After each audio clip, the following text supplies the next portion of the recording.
So let's get started. Hello and welcome to the Daily Space for Friday, July 13 of 2018. I'm your host, Dr. Andres Plazas, and we're going to bring you a roundup of today's news from space and astronomy. So today we're going to start talking about, there you go, talking about South African astronomy. So today we're going to talk about one of the first images produced by the Meerkat array of telescopes. Today, or I believe yesterday, actually, the Deputy President of the Republic of South Africa, is like some sort of Vice President, I believe, Mr. Mabuza, actually inaugurated the Meerkat radio telescope after a decade in design and construction. This is a project from South Africa's Department of Science and Technology, and it has begun science operations. So what is Meerkat? It's a South African project led by South Africa. It's a precursor to the larger International Square Kilometer Array, or SKA, and it consists of 64 antennas or dishes, and each one of about 14 meters in diameter, 13.5 meters in diameter, located on baselines, that is to say the distances between every antenna pairs, of up to 8 kilometers. So this will be the world's largest radio telescope of its kind until SKA has been completed. And when SKA is completed, it will be about 50 to 100 times more sensitive than any other radio telescope on Earth. But that's in the future. Right now, we still have Meerkat, and it has produced one of the best images of the center of the Milky Way, of the black hole at the center of the Milky Way, and that's what we're looking at in this particular image. So at this launch event, they released this panorama, and they obtained it with the instruments of Meerkat. And as I mentioned before, usually you want to show the science capabilities of a new instrument when we launch it after doing all the tests. So they decided to image the center of the Milky Way, which is about 25,000 light years away from us, and that lies behind the constellation of Sagittarius, or the asterism known as the teapot, as you may have seen sometimes. Well, the thing is that usually this center is enshrouded by intervening clouds of gas and dust, so you need other wavelengths than visible in order to be able to know what's going on beyond those clouds. So in particular, radio waves that were used to create this image. And it turns out there is a massive black hole at the center of the Milky Way. It's about 4 million solar masses black hole. And the image that we're looking at today, it shows the clearest view yet of the central regions of the galaxy. The color scheme that is chosen here, it just represents the brightness of the radio waves recorded by the telescope. So it ranges from red for the faint emission, or to orange, to yellow, or white to the brightest area. So you have red is faint and white is bright. And the researchers during the event actually said that this is a remarkable image, because one of the features that you can observe are those long and narrow magnetized filaments that you can see almost at the center and a little bit up to the center as well. You can see these filaments that were actually discovered in the 1980s using the Very Large Array radio telescope in New Mexico. But so far, their origin has remained a mystery. So the researchers and scientists expect that with a new instrument such as Meerkat, we will be able to solve this almost 3-decade riddle, and to figure out what's going on with these filaments, or what their nature is.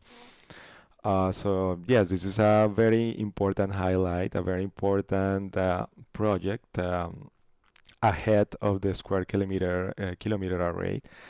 And in particular is one of the highlights. If you go to Nature Astronomy of this week, I believe they have a section of astronomy in Africa that I haven't had the chance to read yet, but it's on my to read list for this weekend. So I thought it was a very cool story to highlight about this instrument.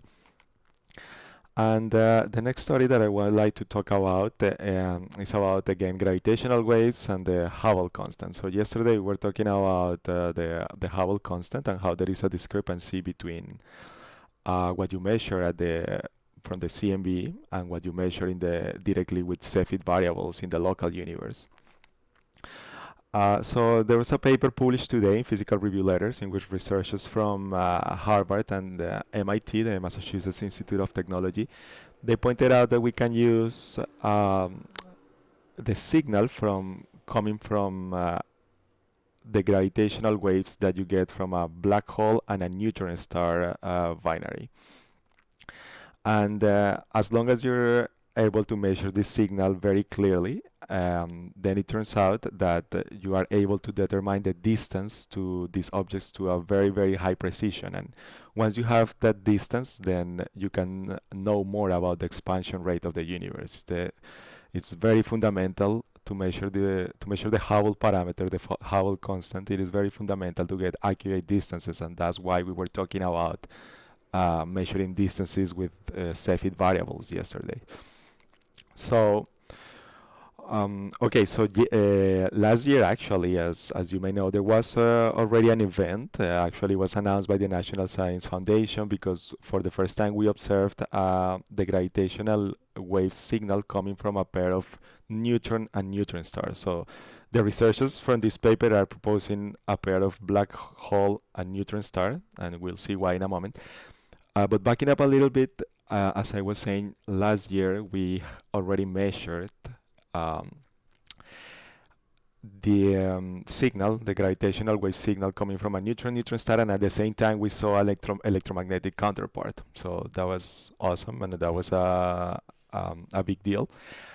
But it turns out that using those data, you can actually also give it a try to estimate the Hubble constant from this technique.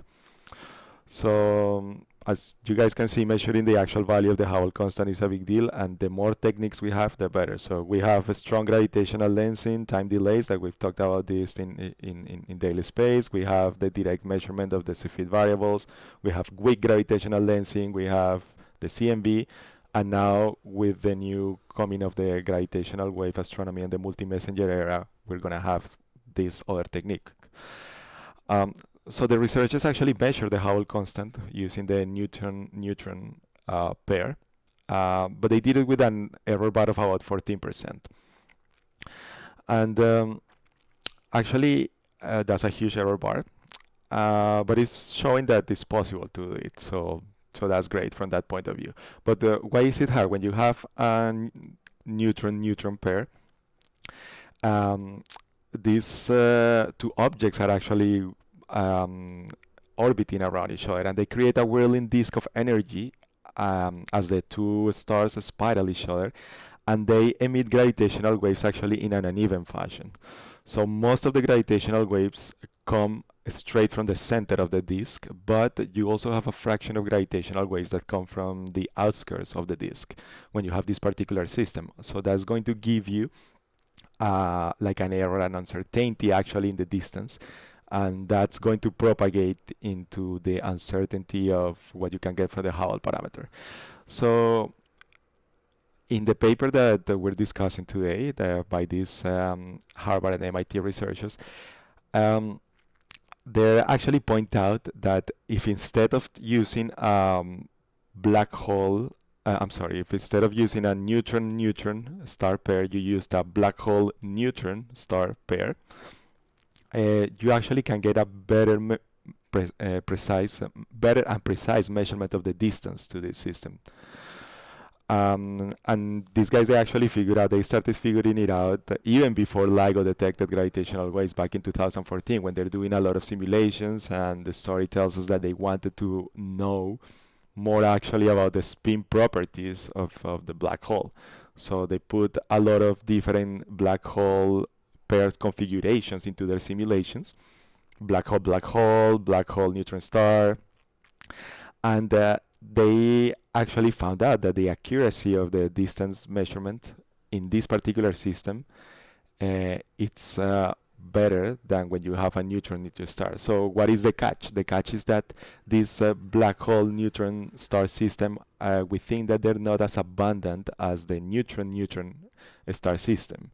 So the question is, does it actually cancel out the that is to say, the improvement in accuracy, is it large enough so that it doesn't matter that I don't have as many events as with the neutron star systems?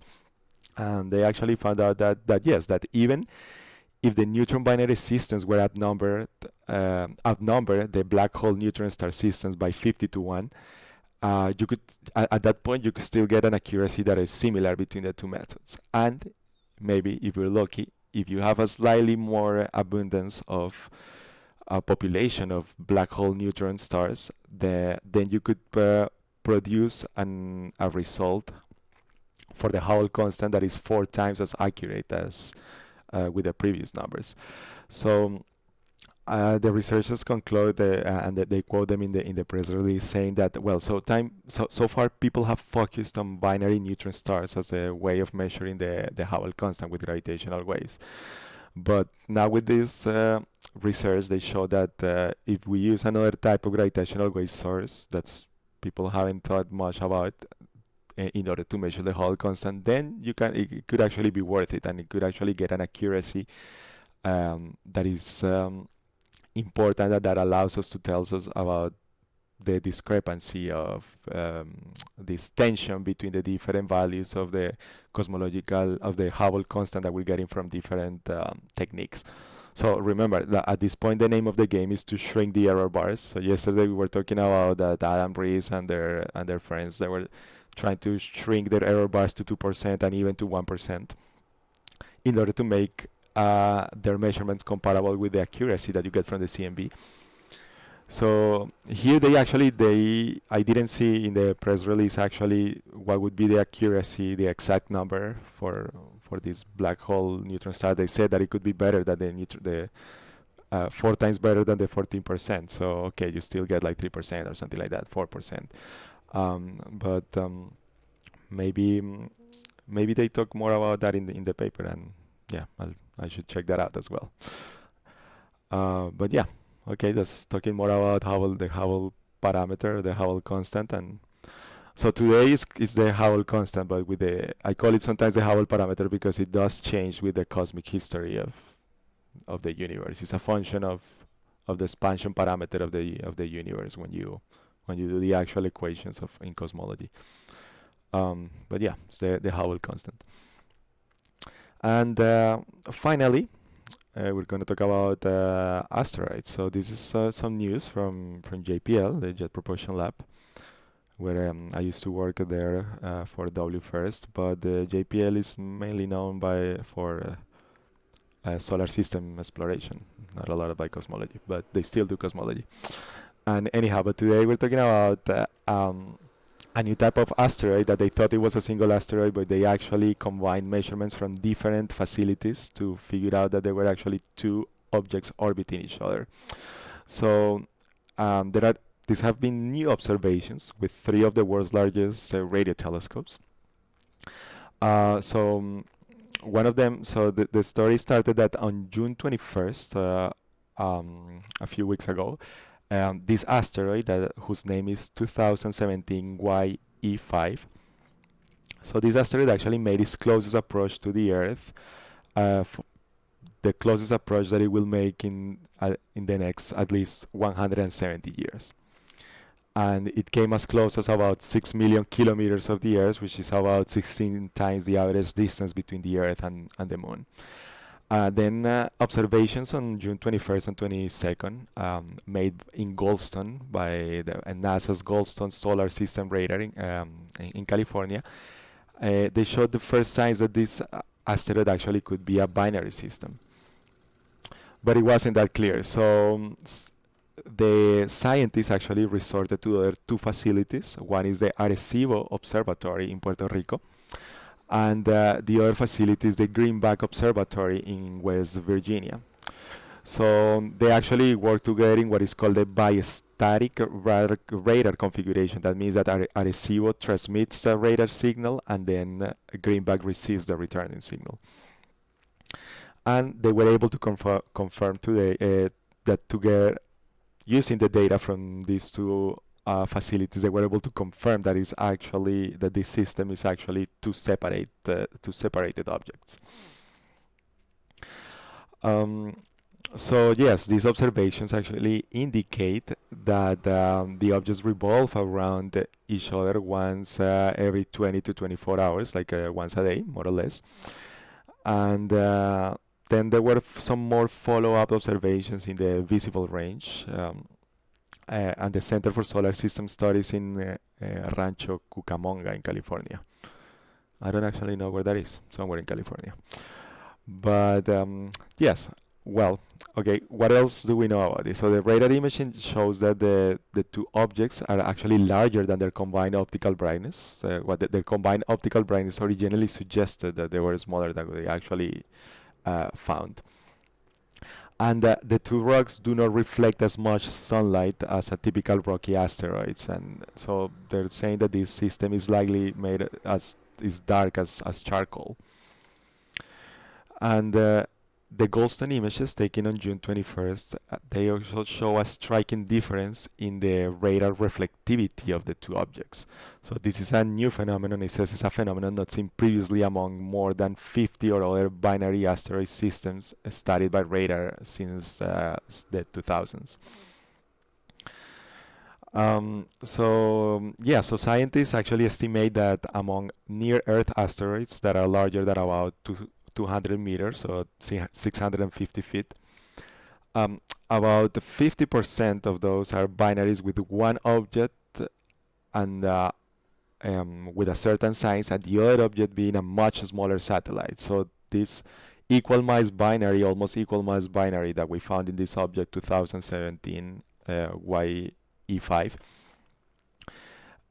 This is like an exception. Actually, they're much rarer. Yes, and then the discovery of the binary nature of this system, they provide scientists with the opportunity to improve the understanding of the different types of binaries and to study the formation mechanism between this type of binaries and other types of objects that might be related to them. So yes, so this is we finalize by saying that the analysis of the combined radar data of all these facilities may allow the science to improve the understanding on even the composition and even the internal structure of these objects and how they formed. So yes, all right. So that was it for today. I had those three stories to tell you about for before the weekend, and I'm gonna now check what you guys have to say. If you have any comments or any questions. So I'm going back to the chat as usual. Hello, Dragonation, Fairing Age. Welcome everyone. Meerkat, yeah, thank you Paranor 001 for putting the link to the Wikipedia article.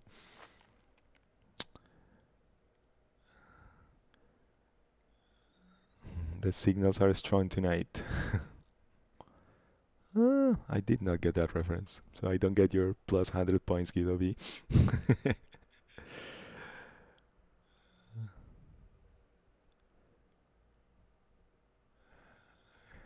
Ghost in the Shell, Akira, maybe. I like Ghost in the Shell. Okay.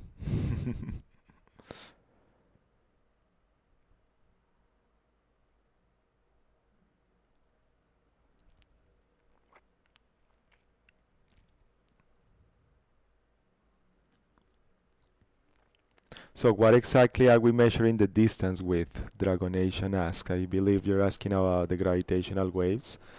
And I don't have the exact answer for that, but I think the way they do it is just looking at the actual wavefront of the gravitational wave. You look at the chirp-like signal, and the article comments that the greater the amplitude, the more precision that you have to measure the distance to the object. So I believe there is must be a model or something that relates the shape and amplitude of what you're actually measuring, which is the chirp-like signal that you get from the gravitational wave. And then once you get this model, you can just fit for the parameters. And I'm thinking about the way they do it with the masses, like how they do it with the masses. The way they figure out the masses is they have their template for their gravitational wave, and they have hundreds of thousands. I'm sorry, they have their measurement from the gravitational wave, and they have hundreds of thousands of templates made from general relativity. They use numerical relativity to figure this out. So I'm assuming that they're doing using something like that in order to get the distance. But there's probably some equation that tells you about that.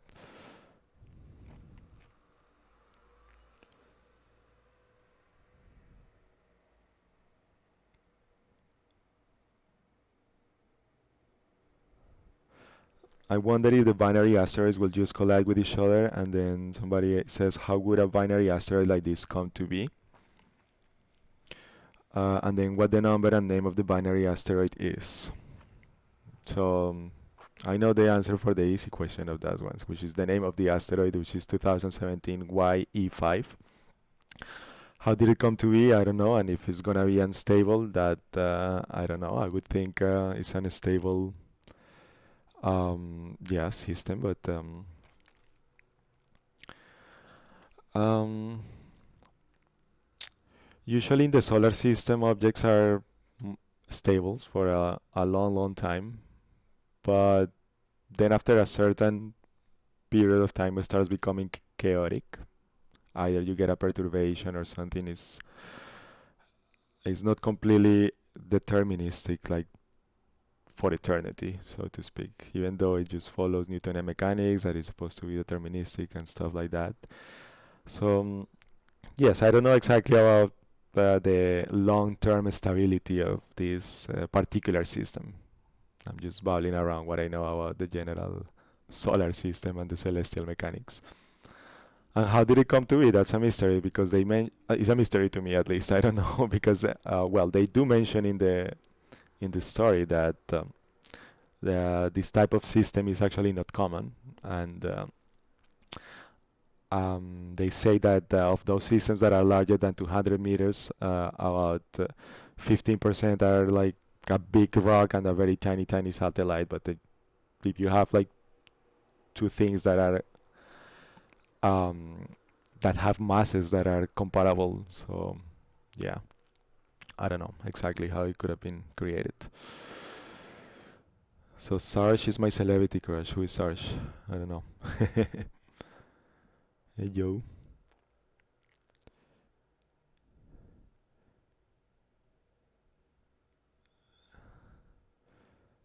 I like Tachikoma from Ghost in the Shell. Yep. YE5. Yes. So gravitational waves are like light, except actually out of their visible spectrum. Uh, no. So they're a completely different thing from electromagnetic radiation. So maybe the analogy, this was a question posed by Dragonation. The analogy would be X-rays are like light, but out of the visible spectrum, or gamma rays, or microwaves, or radio waves. All of this is electromagnetic radiation. So the only difference between these things, they're all electromagnetic waves, or photons, if you think in a quantum way as well. But when we're and these are perturbations of the electromagnetic field. But when we're talking about gravitational waves, we give them the adjective waves because they're analogous to electromagnetic waves or other types of waves. They're oscillatory perturbations of space-time itself. So this is completely different from the electromagnetic spectrum, and this is why we're very excited about being able to detect this type of perturbations or oscillations, because it's a completely different way of knowing about the universe. And that's why you hear about multi-messenger astronomy. The messengers are, the normal messengers are usually photons, and they're relatively easy to detect. We also have some other type of messengers, neutrinos, and yesterday we were talking about that they're actually very hard to detect, but we can detect them. And then another messenger, gravitational waves, the perturbations of space-time itself. They're very, very hard to detect. It took us like 40 years. Even they were predicted like more than 100 years ago. It was actually Laplace, Pierre-Simon de Laplace, who talk about this type of waves in the gravitational field in 1907, and then with Einstein's theory from 1915, then we were able to actually put a mathematical foundation to them, and then you can were predicted, and then we lasted another 40 years up to just recently that we were able to find them.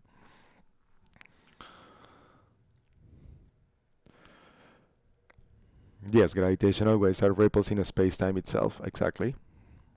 Not like photons of light.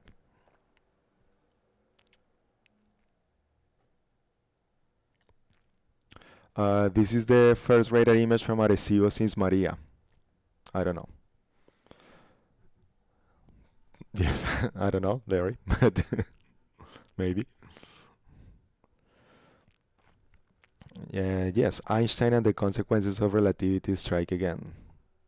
Yes, and we have talked about this a lot in the daily space. That's the best theory of gravity that we have, and even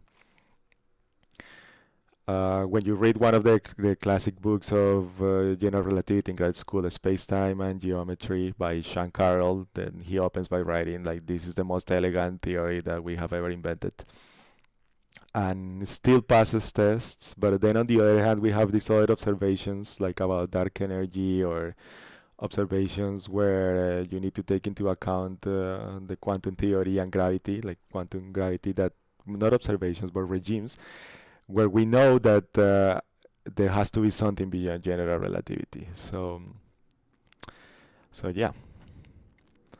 Well, I mean, with dark energy, it could be that general relativity is still right, but we need to come up with this weird component of the universe that has negative pressure, and that's very weird, but that could be it. And the alternative is that we need to modify general relativity. But the bottom line, we're empirists, like we do experiments, and in science, we all the experiments that we've done to confirm general relativity have said that general relativity is actually our best description of gravity that we have so far.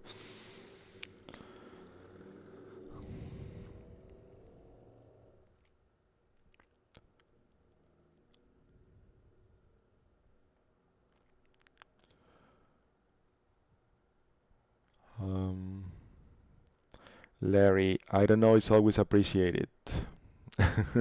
Well, thank you. Yes, as a scientist, so you learned that it's okay to say I don't know. That's fine, and that's fine. I don't know, but at least I can try to figure it out, or this is what I think how it should be, or I can find someone who knows, or I can go and look a book and try to figure it out. But yeah, it's fine to say that you don't know, and yeah, I appreciate that you guys understand that, and it's good. Usually, when you think that you know everything, that's when problems arise. Wouldn't be fun if we knew anything. Okay, everyone. So I think this is gonna be it for the day and for the week. Thank you so much for being with me 3 days in a row. So Dr. Gay had to travel for work, but she will be back next week. And yes, this has been the Daily Space. As you know, a production of CosmoQuest, created by the Astronomical Society of the Pacific. And we want to put science in your brain. So please give us a follow, or please consider subscribing. Everything helps. And I believe the next up on this channel will be Dr. Matthew Richardson with Astronomy Office Hours. So please stay tuned. And we'll see you next week and every day of the week at 1 p.m. Eastern, 10 a.m. Pacific, and 6 p.m. London. Okay, have a good weekend. Adios.